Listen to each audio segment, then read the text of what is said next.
Welcome to my channel.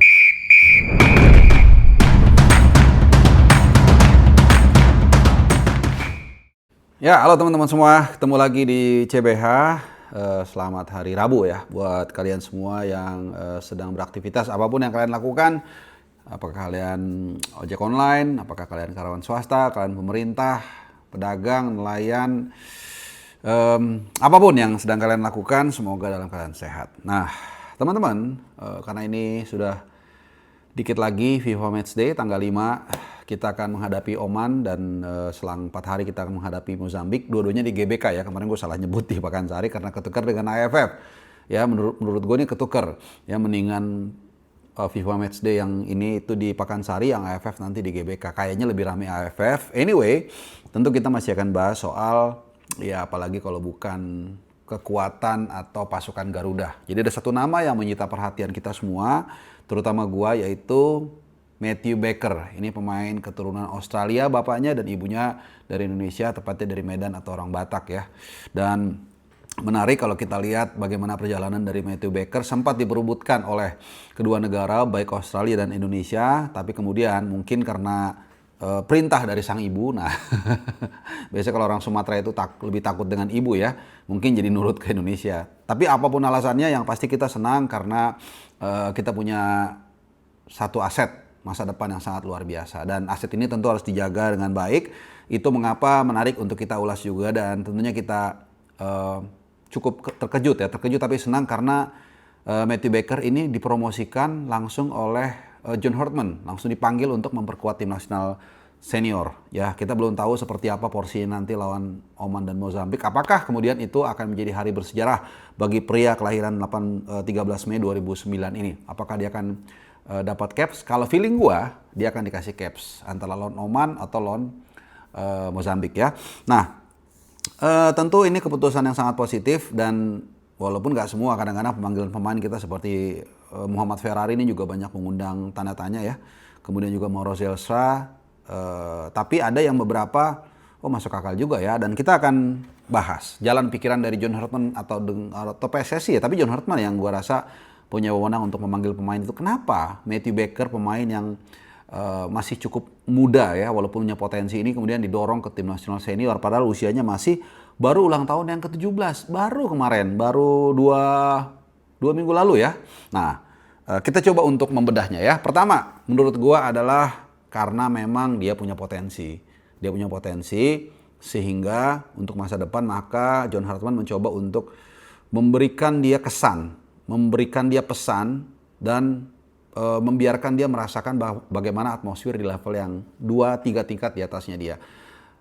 Ini penting, walaupun mungkin nanti dia hanya di bangku cadangan sekalipun ya, atau syukur-syukur dia diberikan minute play mungkin 5 menit terakhir, ini akan membekas di mentalnya dia, akan membuat dia lebih percaya diri, dan bukan tidak mungkin kemampuannya akan lebih keluar. Itu yang pertama ya. Jadi memberikan vibes buat sang pemain agar lebih percaya diri. Ini yang pertama. Yang kedua, faktor technical. Jadi tadi faktor mental, sekarang faktor technical.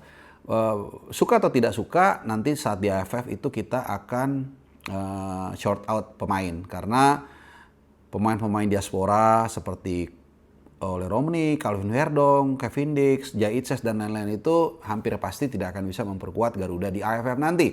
Maka tentu gradually-nya itu akan bergerak semua gitu loh. Jadi antriannya akan bergerak semua. Yang tadinya pemain cadangan jadi mungkin utama, dari tadinya cadangan mati jadi cadangan hidup. Yang tadinya di luar radar mungkin akan masuk seperti Matthew Baker ini.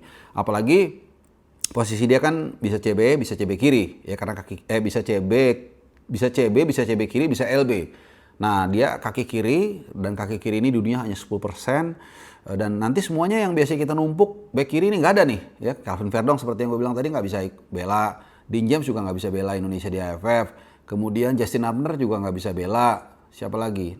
Nathan Chow juga nggak bisa bela. Paling mungkin tersisa ada Sen Patinama dan Doni Tripamungkas.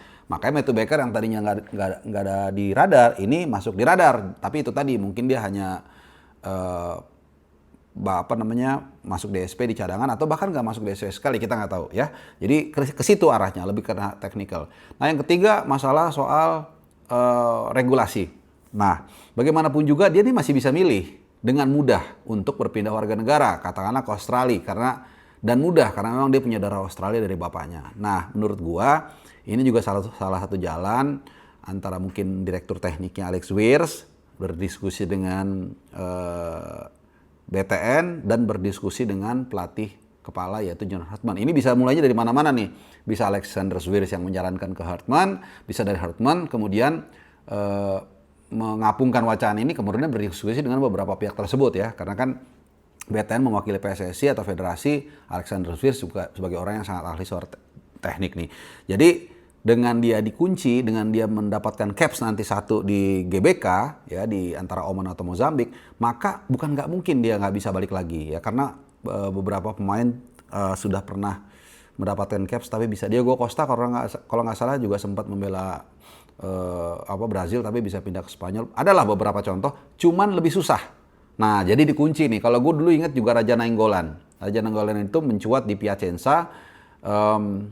Kemudian ya waktu itu lini tengah Belgia itu lagi gila-gilanya, sesak semua isinya tuh ada Axel Witsel, ada Yannick Carrasco, ada Marouane Fellaini, ada macam-macam, ada Eden Hazard, ada siapa lagi banyak lah. Nah, tapi Raja kemudian dipanggil sekali tuh. Kalau nggak salah sama siapa gue lupa pelatihnya, capsnya 1 karena memang dia ya ada di antrian 5 atau 6, tapi kan dia punya potensi. Sayang kalau sampai dia ya katakanlah berpindah ke warganegaraan. Akhirnya dikasih sekali caps, jadi dikunci nih, lebih susah untuk kalau dia mau kemana-mana. Jadi mungkin strategi ini juga dilakukan oleh John Hartman dan kawan-kawan, memastikan Matteo Baker ya walaupun tadi kelihatannya sih kecil ya kemungkinannya kalau ibunya udah bilang Indonesia.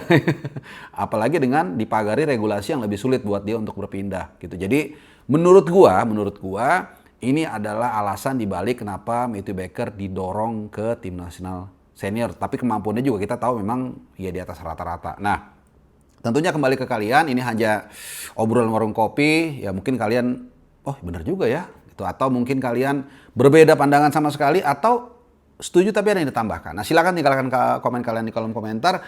Dan last but not least, ya gue akan ambil, ini dia ada satu syal yang gue janji akan dibagikan buat kalian. Ya, ini dia. Ya, ada syal yang kalian gak akan cari di mana-mana, nggak ada di Tanah Abang, nggak ada di Pasar Baru di Bandung juga nggak ada. Syal asli dari Budapest, final Liga Champions, walaupun tim gua kalah di final nggak apa-apa. Gua akan bagiin kalian gratis, tis. Jadi kalian gak usah member, gak usah apa-apa segala macam. Tapi kalau mau sawir ya nggak apa-apa. Nah ini buat kalian, syal ini satu pemenang. Ya. Dan ongkos kirim nanti tetap gue yang tanggung. Pokoknya 0 rupiah ini akan tiba di tempat kalian. Syaratnya gampang, gak usah follow, gak usah apa segala macam. Yang penting tebak skor untuk pertandingan antara Indonesia dan wah ada apa nih tuh sampai jatuh ya. Mudah-mudahan bukan tanda apa-apa.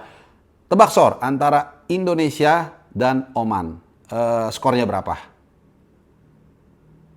Gampang kan? Nah, tinggalkan jawaban kalian di kolom yang gue pin, dan jangan yang di luar itu, karena kalau di luar kolom itu nanti gue susah nyarinya, jadi itu nggak sah ya. Dan siapa yang paling cepat dan tepat itu yang akan dapat. Mudah-mudahan gampang ini ya kalau tebak skor. Jadi sekali lagi terima kasih buat teman semua, semoga gue beruntung dan gue rapiin ini gue dulu ya, bingkai-bingkainya. Adios.